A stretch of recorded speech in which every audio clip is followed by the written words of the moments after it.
Why hello there, high and low elves alike, Shams Nelson here, wait hold on, Shams Nelson here from Pen and Blade, and in this video we're going to be talking about 9 fun ways to use elves in your D&D campaign. I'm not going to be talking about drow elves or eladrin because I think they deserve their own video. We will be focusing on the high and the wood elves, so let's get started. 1. Small elves factions are recruiting different people and races and classes to join in this civil war that has broken out between the elves. The elves may not have lots of children because they're long-lived. They're not as prolific in their child development as many other races. So when this civil war breaks out and they need more people to fight in each of their clans, they start to vie and try to find the best adventurers to join in this battle. Your adventurers might be actually approached by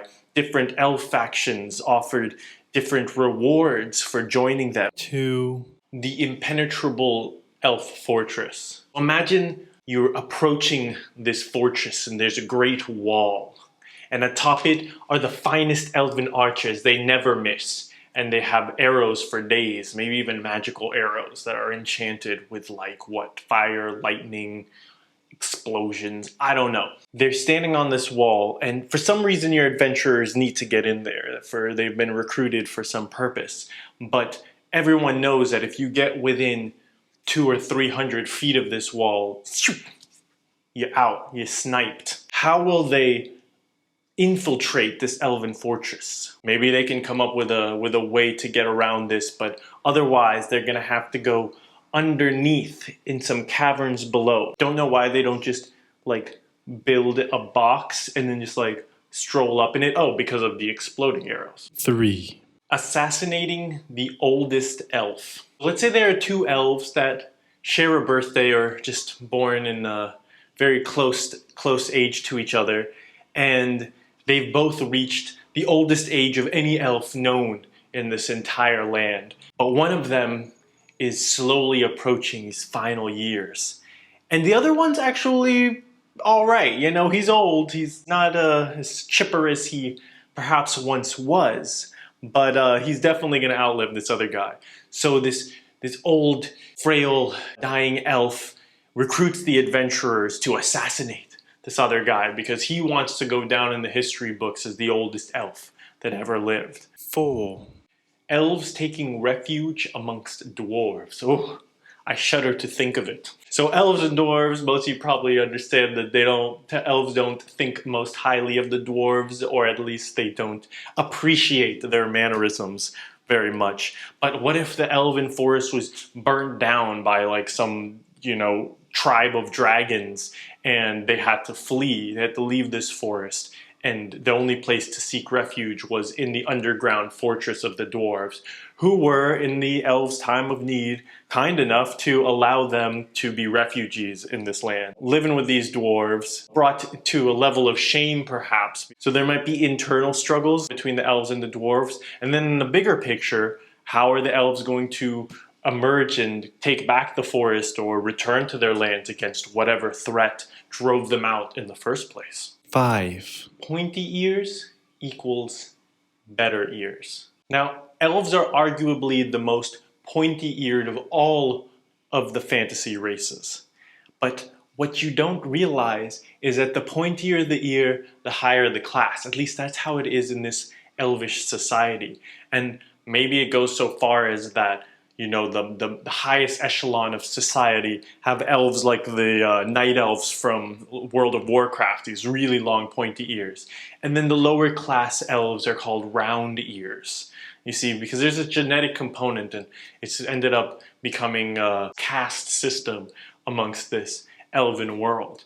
But there's a twist. A sort of elvish French Revolution occurs, and the round ears rise up against the pointies, and they take them, and instead of taking them and putting them in the guillotines, they slice the ears short. They slice those points, snip. Now these elves have been shamed and brought down to the lowest caste by their own rules. So will the adventurers team up with the pointy ears to help them regain their power and fight off this round-eared rabble?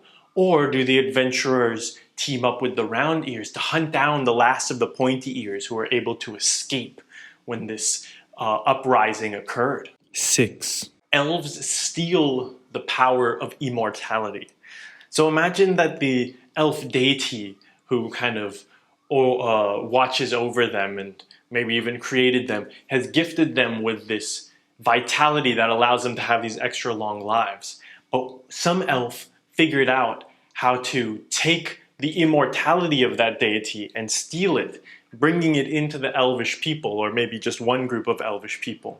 And so the adventurers are approached by this elvish deity who is now mortal, has been stripped of many of his powers, and so he needs their help to go and into the elves' land and take back or destroy the artifact that was able to store this immortality and give it back to the deity where it rightfully belongs. 7.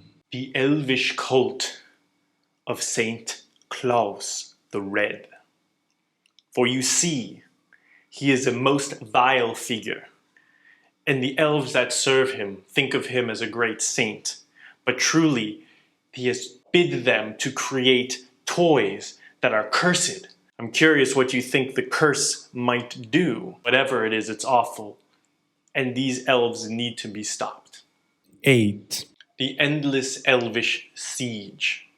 So elves live a long time, right?